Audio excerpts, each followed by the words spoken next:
السلام علیکم ورحمۃ اللہ وبرکاتہ۔ بسم اللہ الرحمن الرحیم۔ عقائد کا سلسلہ چل رہا ہے۔ اس وقت جو بات عرض کرنی ہے وہ یہ ہے کہ اللہ تعالیٰ نے حضور اکرم صلی اللہ علیہ وسلم کو جو 10 بڑی بڑی فضیلتیں دی ہیں، ان میں سے چوتھی فضیلت ہے کہ حضور اکرم صلی اللہ علیہ وسلم کو لواء الحمد دیا جائے گا، جو کسی اور کو نہیں دیا جائے گا۔ لواء الحمد تعریف کا جھنڈا۔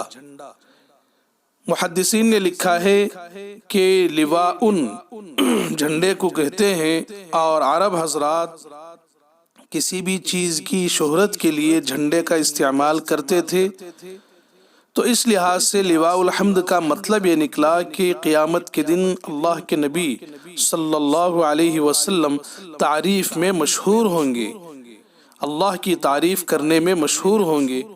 قیامت میں آپ اللہ کی ایسی تعریف کریں گے جو کسی اور نے نہیں کی ہوگی، اس لیے اس کو لواء الحمد کہا جاتا ہے۔ یہ صرف حضور اکرم صلی اللہ علیہ وسلم کو دیا جائے گا۔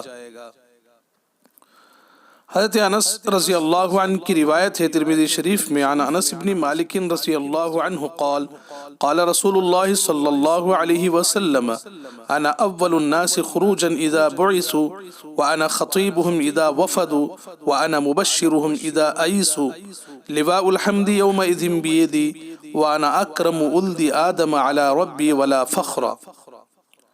حضور اکرم صلی اللہ علیہ وسلم نے فرمایا کہ جب قیامت میں لوگ نکلیں گے تو میں سب سے پہلے نکلوں گا۔ جب اللہ کے سامنے وفد لے کر جائیں گے تو میں اس کا خطیب ہوں گا۔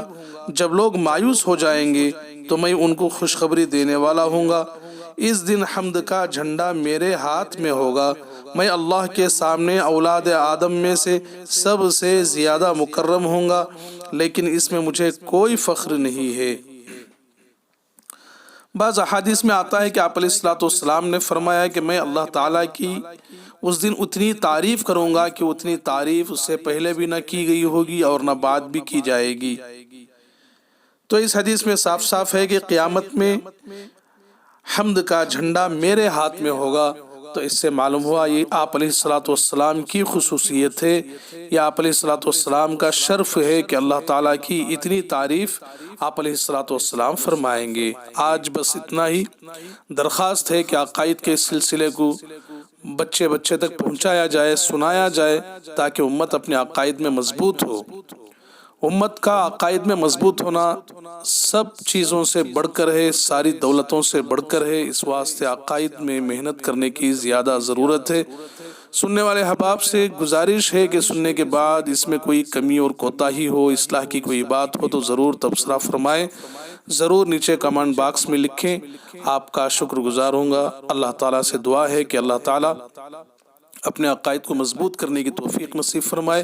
وآخر دعوانا ان الحمد للہ رب العالمین۔